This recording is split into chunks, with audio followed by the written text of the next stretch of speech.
What are your thoughts on money in medicine and how this is organized?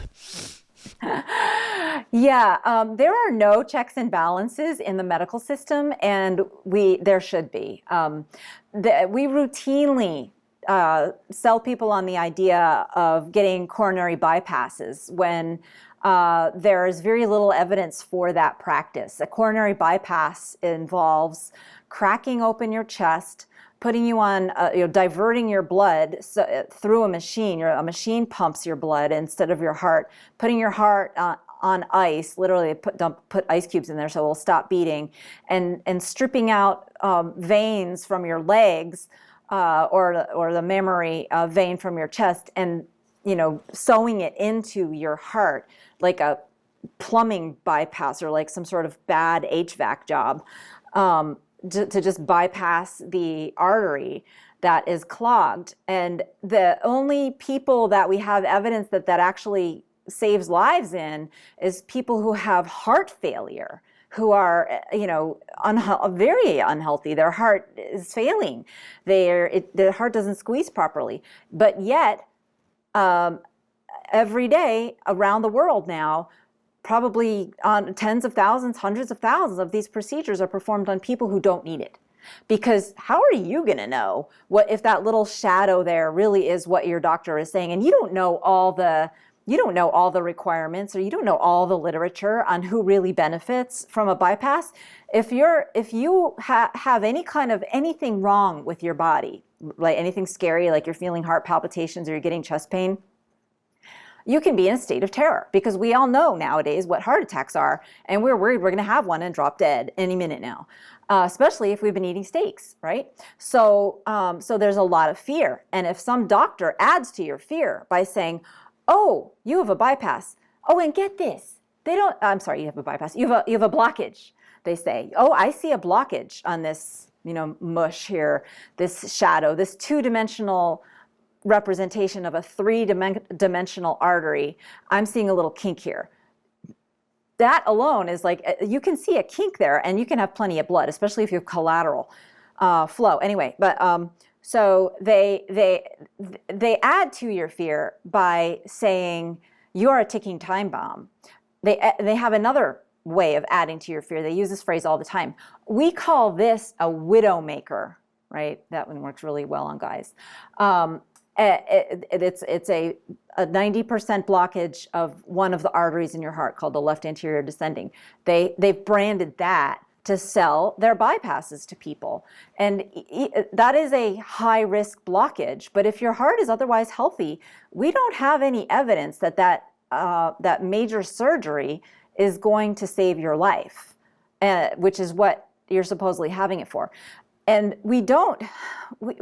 you might be thinking, if you're listening to this, you might be thinking, well, how could having a blockage in your artery, how could that not be a problem? Here's how, one word, it's called collaterals, collateral blood flow. What that means is your body basically bypasses itself. It creates new ways for blood to get to the area of your heart that the artery that's partly blocked or completely blocked is going to. The other arteries step up and widen. It's just like if you have a traffic flow through a city and there's one road is blocked, well, there's more cars going to go through the other roads. But unlike a city, your heart can grow new roads. And it does all the time. And here's how we know that the practice of cardiology is really corrupt. There's a way that they could test for collaterals, but that test is very complicated to do, costs a lot of resources, costs a lot of time, and the reimbursement is like $20. And this is $20 out of an angiogram that can cost $5,000.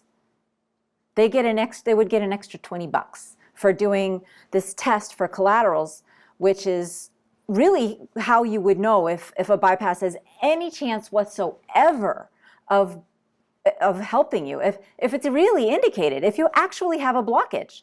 Because if you have collateral flow, even though one artery might be blocked or look kinked on an angiogram, you have blood going to every part of your heart, so you don't have a problem.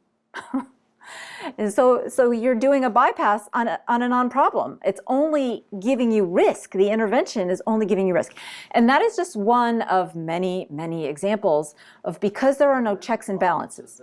The cardiologist needs to pay off his debt, and so you're helping contribute to that problem. Yes, you're taking on massive risk that you might die during the bypass, but his medical school loan and yacht aren't going to pay for themselves, are they? Yeah, I'm not going to let him off the hook that easily. I paid off my debt, and I didn't do it by doing unnecessary surgeries. Cardiologists make more than $1 million a year on average. They don't have that much debt. I'm sorry. So you don't need to do that. Yep. So, I mean, yes, I understand. Yeah. No, really, it's because they can.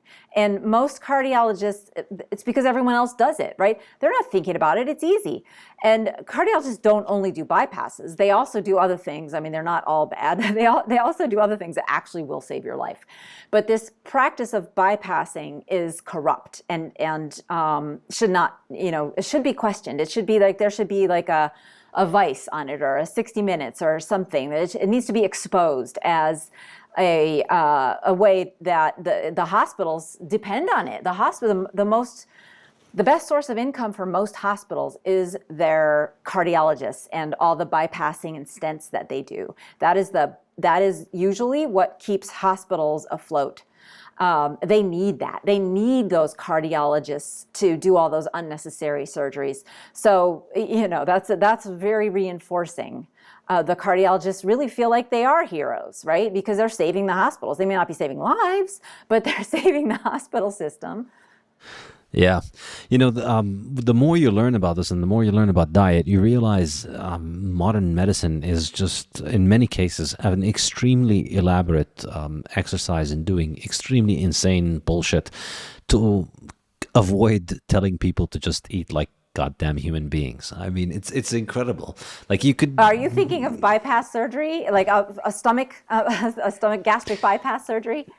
Yes. Like, that's an example of some of the most ridiculous surgery there is. I remember there was somebody posted a couple of years ago on Twitter. Somebody posted this new machine where you eat the stuff and then you pump it out of your stomach immediately after you eat it. And like that, it's incredible. Like, why don't you just not eat shit instead of actually pumping shit out of your stomach all day?